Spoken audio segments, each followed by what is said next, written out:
Hello everyone, welcome back to my YouTube channel. आज इस video में हम लोग डिस्कस करेंगे जामिया एंड एएमयू के एंट्रेंस के लिए जो कुछ इस्लामिक हिस्ट्री से रिलेटेड क्वेश्चंस आते हैं, वो इम्पॉर्टेंट क्वेश्चंस, वो इम्पॉर्टेंट टॉपिक्स जो हैं हम वो डिस्कस करेंगे, जो कि इम्पॉर्टेंट टॉपिक हैं। और ये बेसिकली जो है Islamic studies, B honours Islamic studies या एमए इस्लामिक स्टडीज़ के लिए बहुत इंपॉर्टेंट है जामिया के लिए, जिसमें सब्जेक्टिव पार्ट होता है 60 मार्क्स का।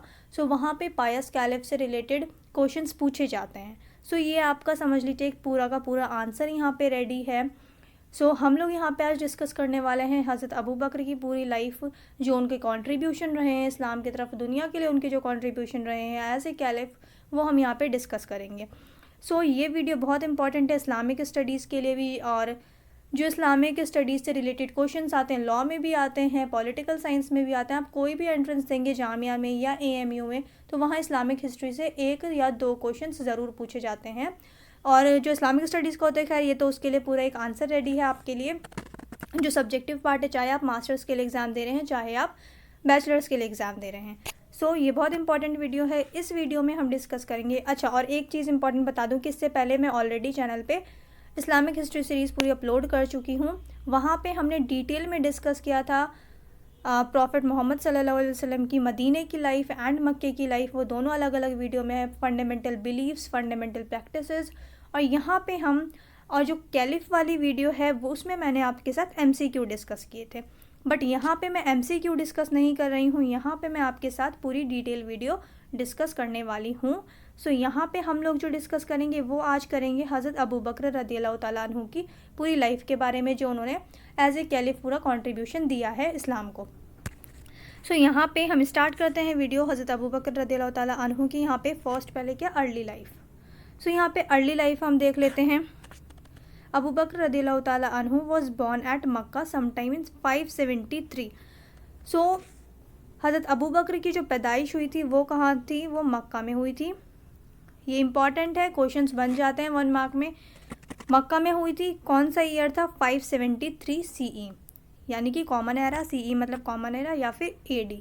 सो 573 में मक्का में हज़रत अबू बकर रज़ियल्लाहु ताला अन्हु की पैदाइश हुई थी, बर्थ हुई थी। Then his father was Usman. इनके फादर का क्या नाम था, फादर के नेम, मदर के नेम पूछे जाते हैं। सो इनके फादर का नाम था उस्मान और सरनेम था अबू कहाफ़ा। अबू कहाफ़ा सरनेम था और जो नेम था वो था उस्मान। अबू बकर रज़ियल्लाहु ताला अन्हु के फादर का नेम था Usman. Then he belong to the Bani Taim clan of the Quraish. ये बहुत इंपॉर्टेंट है, ये 1 मार्क में अक्सर पूछा जाता है कि हज़रत अबू बकर कौन से क्लेन से बिलोंग करते थे। सो ही belong to the Bani time Klein. और ये बनी ताइम क्लेन भी एक किसका था, ये कुरैश ट्राइब का था। कुरैश क्या है, कुरैश जो है वो ट्राइब है, और क्लेन क्या है, बनी ताइम। बनी ताइम क्लेन से थे। ये इंपॉर्टेंट है, ये लर्न कर लीजिएगा, ये 1 मार्क में पूछा जाता है इस्लामिक स्टडीज़ में। हर साल ये क्वेश्चन रिपीट हुआ है, और आपको डिस्क्रिप्शन में लिंक भी मिल जाएगा। आप क्वेश्चन पेपर की सीरीज़ जाके देख लीजिएगा और इस्लामिक हिस्ट्री सीरीज़ की देख लीजिएगा, वहाँ से आपको बहुत ज़्यादा हेल्प हो जाएगी आंसर राइटिंग के लिए।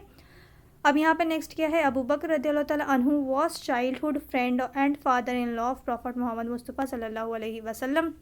हज़रत अबू बकर हमारे नबी के बचपन के दोस्त थे, और उनके क्या थे, ससुर भी थे, फादर इन लॉ भी थे, यानी कि जो हज़रत आयशा थी वो हमारे नबी की अहलियाँ थी, और हज़रत अबू बकर जो हैं हज़रत आयशा के क्या थे, फादर थे। तो उस हिसाब से प्रॉफिट मोहम्मद के, यानी कि हमारे नबी सल्लल्लाहु अलैहि वसल्लम के कौन हो गए, ये फादर इन लॉ हो गए, कौन, हज़रत अबू बकर।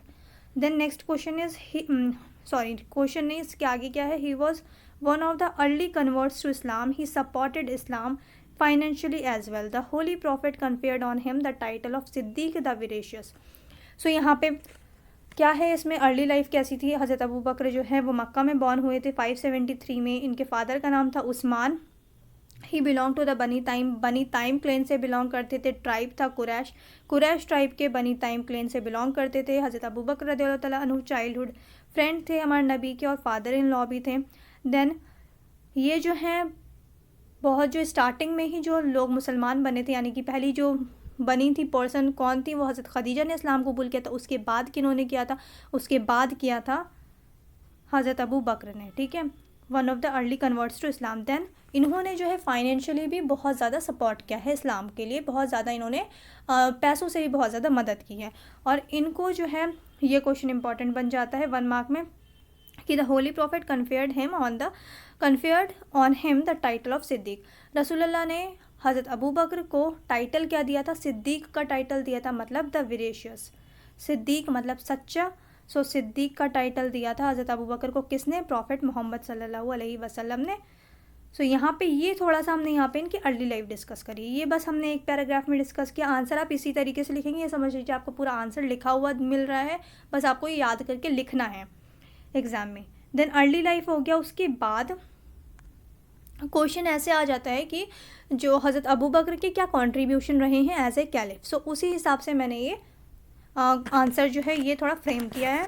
सो यहाँ पे क्या है, अब अर्ली लाइफ एक पैराग्राफ में आपने लिख दिया। देन क्या लिखना है आपको? कैलिफेट ऑफ अबू बकर रदियल्लाहु ताला अन्हु। So after the death of the holy prophet सल्लल्लाहु अलैहि वसल्लम, अबू बकर रदियल्लाहु ताला अन्हु was elected as the first caliph of Islam in 632 AD और 10 हिजरी। सो 10 हिजरी में क्या हुआ था? रसूलुल्लाह पर्दा फरमा गए थे। उसके बाद हज़रत अबू बकर जो हैं, जो AD वाला ईयर था और CE वाला जो ईयर था वो कौन सा था? ईयर ज़रूर याद कर लीजिएगा, हिजरी में भी और AD में भी, और या फिर AD या फिर CE जो भी बोलना है आपको। सो ये वाला भी और ये वाले भी दोनों ईयर बहुत अच्छे से लर्न कर लीजिएगा। 632 AD मतलब वो AD का यानी कि कॉमन एरा का 632 साल था और हिजरी कैलेंडर के हिसाब से वो 10वां साल था। सो इलेक्टेड हुए थे का फर्स्ट कैलिफ ऑफ इस्लाम कौन है? हज़रत Abu Bakr. After the death of holy prophet Abu Bakr रदियल्लाहु ताला अन्हु was elected as the first caliph of Islam in 632 AD में हज़रत अबू बकर रदियल्लाहु ताला अन्हु फर्स्ट कैलिफ बने थे रसूलुल्लाह के पर्दा फरमाने के बाद। उसके बाद फिर ये मैंने आप जिस तरीके से आंसर फ्रेम किया उसी तरीके से मैं आपको बताती जा रही हूँ कि आपको बिल्कुल एज इट इज़ यही लिखना है जाके, अगर ये क्वेश्चन आए तो। सो यहाँ पे अब इसके आगे फिर आपने क्या लिखना है? Challenges during the caliphate of हज़रत अबू बकर रदियल्लाहु ताला अन्हु। सो यहाँ पे अब challenges during the caliphate of Abu Bakr, इसी तरीके से टाइटल डाल के लिखिएगा कि उन्होंने क्या क्या चैलेंजेस फेस करे हैं। ठीक है, जब वो कैलिफ थे, जब वो खलीफा थे, तो उन्होंने क्या क्या चैलेंजेस फेस करे हैं अपने कैलिफेट टाइम पीरियड पे जब वो रूल कर रहे थे। सो फर्स्ट जो उनके सामने जो सबसे पहला जो एक चैलेंज था वो क्या था? सबसे पहला चैलेंज जो उभर के आया था उनके सामने वो था रिफ्यूज़्ड टू पे ज़कात। इसी तरीके से आपको ये टाइटल्स डालने हैं। रिफ्यूज़्ड टू पे ज़कात मतलब कुछ लोग थे, कुछ ट्राइब थे, कुछ कबीले थे जो क्या कह रहे थे कि रसूलुल्लाह के पर्दा फरमाने के बाद वो लोग क्या कह रहे थे कि अब जो है हम टैक्स नहीं देंगे, क्योंकि अब जो है रसूलुल्लाह रहे नहीं, तो अब हम टैक्स वगैरह कुछ भी नहीं देंगे। सो ये उन लोगों की क्या थी? एक तरीके से वो लोग बगावत पे उतर आए थे कि हम लोग ऐसा कुछ भी नहीं करने वाले हैं, हम लोग कोई टैक्स नहीं देंगे। सो फर्स्ट यही है कि रिफ्यूज़ टू पे ज़कात और टैक्स। सो सम ट्राइब्स लाइक, अच्छा तो यहाँ पे जो है इम्पॉर्टेंट आपको इसी तरीके से लिखना है, कुछ इंपॉर्टेंट ट्राइब्स थे जो मना कर रहे थे कि हम लोग टैक्स वैक्स नहीं देंगे, ऐसे ही रहेंगे हम।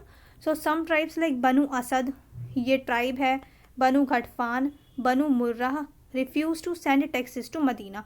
ये लोग मना कर रहे थे कि हम लोग जो है कोई भी टैक्स मदीना सेंड नहीं करेंगे। देन पर उसके बाद क्या हुआ? वो हज़रत अबू बकर रदियल्लाहु ताला इन लोगों से एग्री नहीं हुए। इन्होंने बोला कि तुम्हें ज़कात देना होगा, तुम्हें टैक्स देना होगा। और उसके बाद फिर उन लोगों ने बगावत शुरू कर दी, फिर बैटल हुई। ये सब आप बहुत डिटेल में पढ़ेंगे कब? जब आपका एडमिशन हो जाएगा। ये आपको एंट्रेंस एग्ज़ाम के लिए इंपॉर्टेंट है, तो उसी हिसाब से मैं यहाँ पे आपको आंसर्स बता रही हूँ कि 2 घंटे में जितना आप लिख सकते हैं उस हिसाब से बता रही हूँ मैं आपको। Then but he did not agree with them and soon crush them in a battle which he himself participated. मतलब खुद लीड किया था उस बैटल में, हज़रत अबू बकर ने खुद पार्टिसिपेट किया था बैटल में और इन लोगों को क्रश्ड किया था। मतलब ये इन लोगों को डिफ़ीट मिली थी, इन सारे ट्राइब्स को जो लोग क्या बोलते हैं बगावत कर रहे थे कि हम लोग नहीं देंगे। रिफ्यूज़ टू पे ज़कात मतलब कि हम लोग ज़कात या टैक्सेस मदीना नहीं भेजेंगे, हम लोग ऐसे ही रहेंगे बगैर टैक्सेस दिए। और वो लोग बगावत कर रहे थे, वॉर कर रहे थे, बैटल कर रहे थे। तो इस बैटल में हज़रत अबू बकर रज़ियल्लाहु ताला अन्हु ने इन लोगों को हरा दिया, डिफीट दी और उन्हें मनवा लिया इस चीज़ पे कि वो क्या कहते हैं टैक्स मदीना भेजेंगे। अब नेक्स्ट चैलेंज आइए, फर्स्ट चैलेंज था जो इन्होंने फेस किया था एज ए कैलिफ। ठीक है, सो ये फर्स्ट चैलेंज था रिफ्यूज़ टू पे ज़कात। अब सेकंड चैलेंज उनके सामने क्या उभर के आया हज़रत अबू बकर रज़ियल्लाहु ताला अन्हु के सामने? एपोस्टेसी मूवमेंट और रिदा मूवमेंट। अब एपोस्टेसी मूवमेंट या रिदा मूवमेंट होता क्या है? सो एपोस्टेसी मूवमेंट या रिदा मूवमेंट ये क्या था बेसिकली? जब रसूलुल्लाह थे, यानी कि हमारे नबी सल्लल्लाहु अलैहि वसल्लम जब मौजूद थे मदीने में, तो उस वक्त जिन लोगों ने इस्लाम कबूल किया था, अब रसूलुल्लाह के इंतकाल के बाद उन लोगों ने पर्दा फरमाने के बाद वो लोग क्या कह रहे थे, कुछ ऐसे लोग थे जो कह रहे थे कि अब जब नबी ही नहीं रहे तो हाँ, ये इस्लाम कैसा, ये मज़हब कैसा। सो हम लोग अब अपना वापस से जिस रिलीजन में हम लोग थे, जो ज्यूज़ थे, क्रिश्चियंस थे, तो वो लोग कह रहे थे कि हम वापस से अपना पुराना रिलीजन फॉलो करेंगे। सो ये क्या था, ये अपोस्टेसी मूवमेंट था। मतलब ये बहुत बड़ी तादाद में लोग ऐसा कह रहे थे, वो पूरा एक मूवमेंट बन गया था। ठीक है, रिदा मूवमेंट भी बोलते हैं, इसे अपोस्टेसी मूवमेंट भी बोलते हैं। सो बेसिकली ये था कि जो लोग रसूलुल्लाह के टाइम पे मुसलमान हुए थे, वो लोग अब उनके पर्दा फरमाने के बाद, आपके पर्दा फरमाने के बाद क्या कह रहे थे कि हमने अब वापस से ज्यूज़ बनना है, हमने वापस से क्रिश्चियंस बनना है, अब जब नबी नहीं रहे तो ये मज़हब कैसा। सो ये बेसिकली ये चीज़ थी अपोस्टेसी। आई होप ये आपको समझ आया होगा। अब यहाँ पे हम देख लेते हैं कि इसको लिखना कैसा है आपको। So it was another threat to Islamic state without delay Abu Bakr रज़ियल्लाहु तआला अन्हु लॉन्च्ड कैंपेन्स। अब जब अबू बकर रज़ियल्लाहु तआला अन्हु को पता चले कि ऐसे भी कुछ लोग हैं जो मुसलमान बन गए रसूलुल्लाह के टाइम पे, और उसके बाद जब आप पर्दा फरमा गए, तो वो लोग क्या कह रहे हैं कि अब जब नबी नहीं रहे तो उनका मज़हब कैसा। सो ये बात उन्हें सुन के बहुत गुस्सा है। उन्हें पता चला कि ये जो मूवमेंट है ये बहुत तेज़ से बढ़ता जा रहा है। सो क्या किया अब हज़रत अबू बकर रज़ियल्लाहु तआला अन्हु ने, इन लोगों को रोकने के लिए उन्होंने ट्रूप्स कलेक्ट किए मदीना से, और इन लोगों को, मतलब ट्रूप्स कलेक्ट किया मतलब जो सहाबी थे उन सबको क्या किया, डिवाइड कर दिया 11 बटालियंस में। उन्हें डिवाइड कर दिया 11 बटालियंस में। देन उन सबको after placing each battalion under N experienced commander, और उन 11 जो ग्रुप्स बनाए थे कि इनसे हमें मुकाबला करना है, इन लोगों को रोकना है, तो जो 11 ग्रुप्स बने थे उनका एक कमांडर बनाया गया, जो उनमें से जिन्हें अच्छी तरीके से नॉलेज थी वॉर वगैरह की, बैटल वगैरह की, उन्हें as a commander, experienced commander जो है प्लेस किया गया इन 11 बटालियंस में। Then they were sent into different parts of Arabia. और जहाँ जहाँ ये चीज़ें उठ रही थी, ये मूवमेंट हो रहा था अपोस्टेसी मूवमेंट, तो वहाँ ये जो पूरे ग्रुप्स बने थे, बटालियंस जो रेडी किए गए थे 11 बटालियंस, वो डिफरेंट पार्ट्स में भेजा गया अरब के, और इसी तरीके से इन लोगों को हराया गया और इस मूवमेंट को रोका गया। और विद इन अ ईयर, और एक साल के अंदर जो हमारा इस्लाम का जो कंट्रोल था वो बहुत ज़्यादा तादाद में बढ़ गया। ठीक है, कंट्रोल जो था वो इस्लाम का, वो इस्टेब्लिश हुआ थ्रू आउट द पेनिनसुला, मतलब अरब वगैरह, यमन वगैरह, हिजाज़ वाला जो रीजन है वहाँ पे पूरा इस्लाम बहुत तेज़ी से फैला। देन ये था सेकंड, बहुत इम्पॉर्टेंट था, ये मोस्ट इम्पॉर्टेंट पॉइंट था ये अपोस्टेसी मूवमेंट और रिदा मूवमेंट। अब उसके बाद जो थर्ड चीज़ उनके सामने क्या चैलेंज था, जो चैलेंज था वो ये बहुत इम्पॉर्टेंट, ये सारे जो हैं मोस्टली जो आप पढ़ेंगे इन सबको यही चीज़ें आप पढ़ने वाले हैं, बस डिटेल में पढ़ेंगे एडमिशन के बाद। यहाँ मैंने हर एक पॉइंट इम्पॉर्टेंट ऐड कर दिया है ताकि ये आपका पूरा आंसर रेडी हो जाए कि आपको किस तरीके से लिखना है। सो यहाँ पे अब थर्ड चैलेंज क्या था, जो मोस्ट इम्पॉर्टेंट चैलेंज था उनके सामने, अबू बकर रज़ियल्लाहु तआला अन्हु के सामने, जब वो कैलिफ बने, खलीफा बने, कि फॉल्स प्रॉफिटहुड। अब फॉल्स प्रॉफिटहुड क्या था, फॉल्स प्रॉफिट मतलब कुछ लोग जो थे वो झूठा दावा कर रहे थे कि हम लोग आखिरी नबी हैं, पर रसूलुल्लाह क्या हैं, उन्होंने तो पहले ही ये बता दिया था कि आखिरी नबी जो हैं वो हमारे नबी हैं, हुज़ूर सल्लल्लाहु अलैहि वसल्लम जो थे वो हमारे आखिरी नबी थे, उनके बाद कोई भी नबी नहीं आएंगे। सो यहाँ पे क्या था, अब रसूलुल्लाह के पर्दा फरमाने के बाद कुछ लोग जो थे वो क्या बोल रहे थे कि हम आखिरी नबी हैं, वो अपने क्या पर्सनल फ़ायदे के लिए कि हमें इस चीज़ से बहुत फ़ायदा होगा। सो फॉल्स प्रॉफिटहुड। सो ये क्या, after the death of prophet Muhammad Mustafa सल्लल्लाहु अलैहि वसल्लम a host of impostors including Musaylima. अच्छा, यहाँ पे नाम है उन लोगों के जो ये क्लेम कर रहे थे कि हम लोग प्रॉफिट हैं, हम लोग लास्ट प्रॉफिट हैं। सो वो कौन थे, यमामा ये जगह है, ठीक है, मुसलमा इन यमामा में मुसलमा जो था वो क्या कर रहा था, ये क्लेम कर रही थी कि क्या है, मैं जो हूँ वो लास्ट प्रॉफिट हूँ। अच्छा, और ये एक इम्पॉर्टेंट क्वेश्चन बन जाता है ये चीज़ कि कौन सी ऐसी फ़ीमेल थी जो ये दावा कर रही थी, ये क्लेम कर रही थी नबी के गुजरने के बाद, नबी के पर्दा फरमाने के बाद, कि मैं आखिरी नबी हूँ। तो ये जो मुसलमा है यही एक ऐसी वो थी शख्स, ये एक वन एंड ओनली फ़ीमेल थी मुसलमा जो ये क्लेम कर रही थी कि मैं आखिरी नबी हूँ। सो ये मुसलमा क्या है, ये फ़ीमेल हैं, ये यमामा में ऐसा कर रही थी, ये जगह का नाम है। देन असवद अंसी ये भी क्लेम कर रहे थे कि मैं मतलब मैं लास्ट प्रॉफिट हूँ, ये सब क्या था, ये सब फॉल्स क्लेम थे। यमन में ये दावा कर रहे थे, वहाँ के लोगों को वर्गला रहे थे। देन तुलाहा एंड सज्जा क्लेम टू बी प्रॉफिट। सो मुसलमा कौन है, ये फीमेल हैं, बाकी असवद अंसी, तुलाहा एंड सज्जा ये तीनों मेल हैं। सो ये सब क्या कर रहे थे, ये क्लेम कर रहे थे कि हम लोग लास्ट प्रॉफिट हैं, हम लोग लास्ट नबी हैं। Then the situation was extremely difficult as the illiterate people of the Arabia started believing those cunning liars. तो यहाँ पे क्या हुआ फिर, जो वहाँ के इलिटरेट लोग थे अरब के, वो लोग इन लोगों के ऊपर यकीन करने लगे, ठीक है, कि ये लोग सच बोल रहे हैं, और वो लोग भटकने लगे। और ये लोग जो थे, मतलब यानी कि मुसलमा, असवद अंसी, तुलाहा, सज्जा, ये सब क्या एक तरीके से धीरे धीरे अपने जो ये झूठ अफवाह फैला रहे थे कि ये लोग आखिरी नबी हैं, तो कुछ लोग इनके फेवर में भी हो रहे थे। सो ये सब जब अबू बकर रज़ियल्लाहु तआला अन्हु को पता चला, तो उन्होंने जा कर के बैटल करी और इन सब को हराया, और इन सब चीज़ों को, ये सब चीज़ें जो चल रही थी फॉल्स प्रॉफिटहुड, ये सब रोका गया और लोगों को बताया गया कि ये सब जो भी हैं ये सब गलत बोल रहे हैं, और जो हमारे आखिरी नबी थे वो दुनिया से अब जा चुके हैं, पर्दा फरमा गए हैं, उनके बाद अब कोई भी नबी नहीं आएंगे। तो वहाँ लोगों को ये समझाया गया और इन सबको इनके ठिकाने पे लगा दिया गया था। देन ये मोस्ट इम्पॉर्टेंट चैलेंजेस थे, false prophethood, apostasy movement, refuse to pay ज़कात। अब यहाँ पे नेक्स्ट क्या है, अच्छा, और बहुत सारी एक्सपेंशंस भी करी थी, मतलब अपनी टेरिटरी बहुत बढ़ाई थी हज़रत अबू बकर रज़ियल्लाहु तआला अन्हु ने। सो यहाँ पे क्या है, हज़रत अबू बकर रज़ियल्लाहु तआला अन्हु also took a bold steps in expansion of Islamic state. वही चीज़ जो मैंने आपको अभी बताई, he conquered and recaptured many territories, बहुत सारी कैप्चर्ड की थी टेरिटरीज़ को, बहुत सारी टेरिटरी कॉन्कर्ड की थी। He led campaigns in Iraq and Syria में सीरिया को कैप्चर किया था, मज़ार, वलाजा, हिरा, बसरा, डेमस्कस और भी काफ़ी सारी जगह जो हैं वो फ़तह करी थी हज़रत अबू बकर रज़ियल्लाहु तआला अन्हु के टाइम पे मुसलमानों ने। अब ये चीज़ जो है ये ऐसे लिखेगा, जिस तरीके से लिखा है पूरा आंसर आपको ऐसे ही लिखना है। अब यहाँ पे मोस्ट इम्पॉर्टेंट जो चीज़ हमें मिलती है, मोस्ट इम्पॉर्टेंट पॉइंट है ये, बहुत यहाँ पे सारे इम्पॉर्टेंट थे, 4 बेसिकली जो है मेजर 4 जो है यहाँ पे बताए गए हैं, false prophethood, refuse to pay ज़कात, एपोस्टेसी मूवमेंट और रिदा मूवमेंट, और यहाँ पे क्या है अब last, preservation of Holi Quran, most important, preservation of Holi Quran. So the most important service of the first caliph was the preservation of Holi Quran. ये बहुत इंपॉर्टेंट सर्विस थी फर्स्ट कैलिफ की, हमारी फर्स्ट खलीफा की, प्रिजर्वेशन ऑफ होली कुरान। हज़रत अबू बकर रज़ियल्लाहु तआला अन्हु commission Zaid bin Thabit to collect the scattered recordings of the Quran and compel them in the form of book.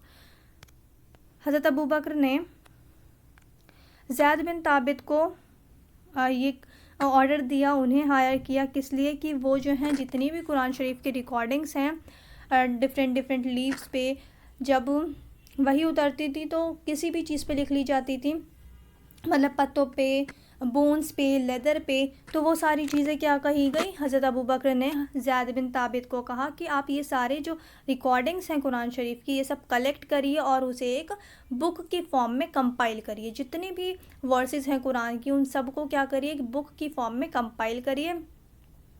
Then recordings of the Quran and compile them in the form of book की form में उन्हें compile करी। It was अच्छा, और ये सब क्यों हुआ था, क्यों हज़रत अबू बकर ने ज़ैद बिन ताबित को कमीशन किया था, हायर किया था कि वो अब कुरान शरीफ को प्रिजर्व करना चाहिए, जो वर्सेस हैं उन सब को इकट्ठा एक बुक की फॉर्म में कंपाइल करना चाहिए, क्योंकि जो एक बैटल हुई थी, ये बहुत इंपॉर्टेंट है, एक बैटल हुई थी, it was after the battle of Yamama in which 300 Quran reciters had lost their lives.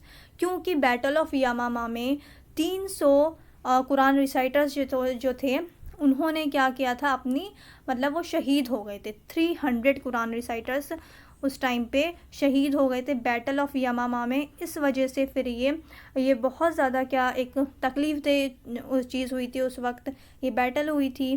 तो इसमें 300 जो हमारे सहाबा थे उन्होंने अपनी जान गंवा दी थी, वो शहीद हो गए थे। तो इसी उसमें कि इनकी याद में एक तरीके से फिर हज़रत अबू बकर को ऐसा लगा कि जो है सहाबा भी चले गए इतने सारे, तो जो रिकॉर्डिंग्स वगैरह है अब इन सबको हमें क्या करना चाहिए, कंपाइल करके एक बुक की फॉर्म में तैयार करना चाहिए, ताकि जो भी हमारे अल्लाह की तरफ से जो मैसेज है वो लोगों तक पहुंच सके बिल्कुल करेक्ट फॉर्म में, बिल्कुल सही फॉर्म में, जो अल्लाह ताला के ओरिजिनल वर्ड्स हैं उसमें कोई बगैर चेंजेस किए, बगैर वो किए, जो ओरिजिनल वर्सेस हैं, जो ओरिजिनल वर्ड्स हैं अल्लाह की तरफ से, जो पैगाम है पूरी दुनिया के लिए, वो हमें दुनिया वालों को पहुंचाना चाहिए। सो ये कब किया गया, आफ्टर द बैटल ऑफ यमामा। सो ये क्वेश्चन आता है 1 मार्क में भी ये क्वेश्चन आ जाता है कि ये जो डिसीजन लिया गया था, ये अबू बकर डिसीजन क्या, ये प्रिजर्वेशन ऑफ कुरान जो करी गई थी, ज़ैद बिन ताबित को हायर किया था हज़रत अबू बकर रज़ियल्लाहु ताला अन्हु ने, तो ये किस बैटल के बाद किया गया था। सो ये बैटल के बाद, कौन सी बैटल के बाद किया गया था, बैटल ऑफ यमामा। इसमें कितने कुरान रिसाइटर्स ने अपनी ज़िंदगी गंवा दी थी, शहीद हो गए थे, वो थे 300 कुरान रिसाइटर्स। अच्छा, और एक इम्पॉर्टेंट चीज़ यहाँ पे मैं आपको बता दूँ कि अबू बकर रज़ियल्लाहु ताला अन्हु ने ये जो डिसीजन लिया था ज़ैद बिन ताबित को, जो ज़ैद बिन ताबित रज़ियल्लाहु ताला अन्हु को इन्होंने हायर किया था कुरान शरीफ की जो रिकॉर्डिंग्स है, स्कैटर्ड रिकॉर्डिंग्स कलेक्ट करने के लिए, वो किसकी एडवाइस पे, ये हज़रत उमर रज़ियल्लाहु ताला अन्हु ने एडवाइस दी थी हज़रत अबू बकर रज़ियल्लाहु ताला अन्हु को आफ्टर द बैटल ऑफ यमामा। जब ये बैटल हो गई थी, जब 300 कुरान रिसाइटर्स हमारे सहाबा जो थे वो जब शहीद हो गए थे, तो हज़रत उमर रज़ियल्लाहु ताला अन्हु को लगा कि अब हमें लोगों तक कुरान शरीफ को पहुंचाना चाहिए, ताकि वो लोग ख़ुद ही कुरान पढ़कर समझ सकें कि अल्लाह का क्या पैगाम है।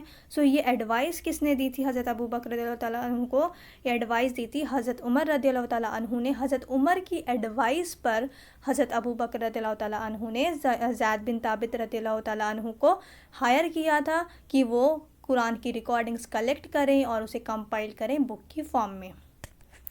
देन ज़ैद रज़ियल्लाहु ताला अन्हु collected holy Quran from pieces of papyrus, flat stones, palm leaves, ribs of animals, pieces of leather, wooden boards as well as from the hearts of man.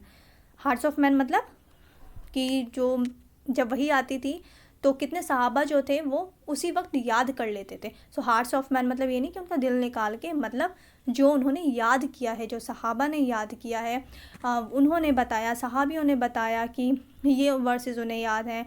कुछ वर्सेस लीव्स पे लिखी गई थी, कुछ एनिमल्स की रिब्स पे लिखी गई थी, फ्लैट स्टोन्स वगैरह पे लिखी गई थी, पीसीज ऑफ पेपिरस पे लिखी गई थी, वुडन बोर्ड्स पे लिखी गई थी, पीसीज ऑफ लेदर पे लिखी गई थी। सो हर जगह से जितनी भी वर्सेस थी, जितनी वर्सेस थी वो सब कलेक्ट किया गया, और वो सब कलेक्ट करने के बाद उसे बुक की फॉर्म में कंपाइल किया गया और उसे लोगों तक पहुंचाया गया। देन ये सब कलेक्ट करने के बाद ही कॉपीड द रिविलेशंस ऑन शीट्स, उन्होंने इन सब वर्सेस को शीट्स पे कॉपी किया और उसके बाद लोगों तक ये पैगाम पूरा पहुंचाया, कुरान शरीफ लोगों तक पहुंचाई बिल्कुल सही फॉर्म में जो आज हमारे पास मौजूद है। देन ये क्या है, after turbulent period of 2 years, 2 साल हुकूमत करी किसने, हज़रत अबू बकर रज़ियल्लाहु ताला अन्हु ने। देन 13 हिजरी में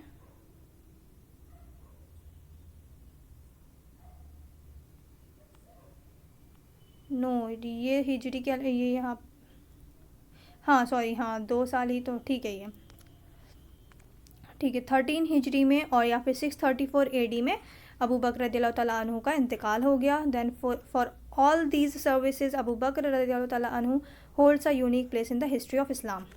सो इनकी जो है एक बहुत एक इम्पॉर्टेंट पोजीशन है, जो इन्होंने इस्लाम के लिए कंट्रीब्यूट किया इस्लाम को।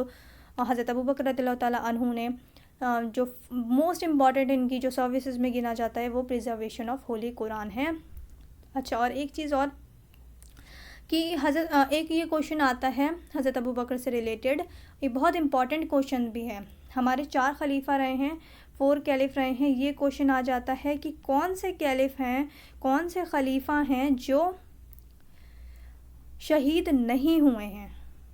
क्या क्वेश्चन आता है कि कौन से खलीफा हैं, पायस कैलिफ में से कौन से ऐसे कैलिफ हैं, कौन से ऐसे खलीफा हैं जो शहीद नहीं हुए हैं, जिनकी नेचुरल डेथ हुई है। सो वो कौन है? सिर्फ़ और सिर्फ अबू बकर रज़ियल्लाहु ताला अन्हु जो हैं ये नेचुरल डेथ हुई थी इनकी, ये शहीद नहीं हुए थे।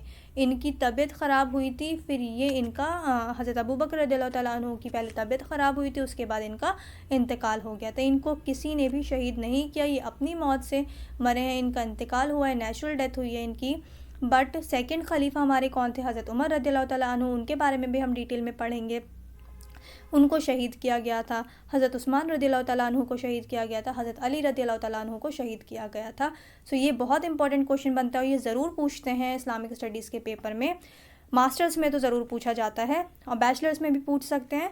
सो ये इंपॉर्टेंट है बहुत ज़्यादा आपके लिए कि कौन से ऐसे खलीफा हैं जो नेचुरल डेथ से जिनकी डेथ हुई है वो नेचुरली हुई है, वो हैं सिर्फ़ और सिर्फ हज़रत अबू बकर रज़ियल्लाहु ताला अन्हु, ये शहीद नहीं हुए हैं। हज़रत उमर रज़ियल्लाहु ताला अन्हु, हज़रत उस्मान रज़ियल्लाहु ताला अन्हु एंड हज़रत अली रज़ियल्लाहु ताला अन्हु, ये तीनों खलीफा हमारे शहीद किया गया था इन्हें, पर हज़रत अबू बकर जो थे इनकी नेचुरली डेथ हुई थी। सो यहाँ पे हमने हज़रत अबू बकर रज़ियल्लाहु ताला अन्हु के बारे में अच्छे से डिस्कस कर लिया है, जो कि एग्ज़ाम पर्सपेक्टिव से इम्पॉर्टेंट है। इतना काफ़ी है, बहुत अच्छे मार्क्स मिल जाएंगे आपको। और जिस तरीके से मैंने यहाँ पे स्लाइड्स में आंसर लिखा है, आप बिल्कुल एज़ इट इज़ ऐसे ही याद करके ऐसे ही लिख कर आइएगा, इंशाल्लाह आपका एडमिशन ज़रूर हो जाएगा। ये क्वेश्चन बहुत पूछा जाता है, मतलब समझ लीजिए फेवरेट क्वेश्चन है इस्लामिक स्टडीज़ वालों का। ये हर साल पूछते हैं कि कौन कौन से चैलेंजेस फेस करे हैं हज़रत अबू बकर रज़ियल्लाहु ताला अन्हु ने एज ए कैलिफ। किसी ना किसी खलीफा के बारे में ज़रूर पूछेंगे, इसीलिए मैं आपको चारों खलीफा का करवाऊंगी। एक क्वेश्चन ज़रूर आता है। एक साल तो बहुत अच्छा हो गया था बच्चों के साथ, उनके लिए बहुत बेनिफिट भी रहा था कि 10 मार्क्स के 2 क्वेश्चन पूछ लेते, एक हज़रत अबू बकर का, एक हज़रत उमर रज़ियल्लाहु ताला अन्हु का। सो यहाँ बहुत अच्छा स्कोर कर लिया था स्टूडेंट्स ने। सो अगर इस बार ऐसा हो जाता है तो आप लोगों के लिए तो बहुत अच्छा हो जाएगा। सो ज़रूर पूछते हैं किसी ना किसी खलीफा के बारे में, 10 नंबर में क्वेश्चन आता ही आता है। सो यहाँ पे हम लोगों ने पूरा एक 10 मार्क्स का क्वेश्चन डिस्कस कर लिया है। आई होप ये आप लोगों को अच्छे से समझ आया होगा। मैंने पूरे एफर्ट डाले, अपनी पूरी कोशिश करी कि मैं आप लोगों को बहुत अच्छे से समझा सकूं। आई होप आप लोगों को समझ आया होगा। अगर कोई प्रॉब्लम है, कोई भी डाउट है, तो आप लोग कमेंट सेक्शन में ज़रूर पूछें। चैनल को आप लोग सब्सक्राइब नहीं करते हैं, वीडियो देख लेते हैं, वीडियो को लाइक भी नहीं करते हैं, तो वीडियो को लाइक कर दीजिए, चैनल को सब्सक्राइब कर दीजिए और अपने दोस्तों के साथ भी शेयर करिए। अगर किसी और टॉपिक पे आपको वीडियो चाहिए तो मुझे कमेंट सेक्शन में ज़रूर बताएं। अब मिलते हैं नेक्स्ट वीडियो में।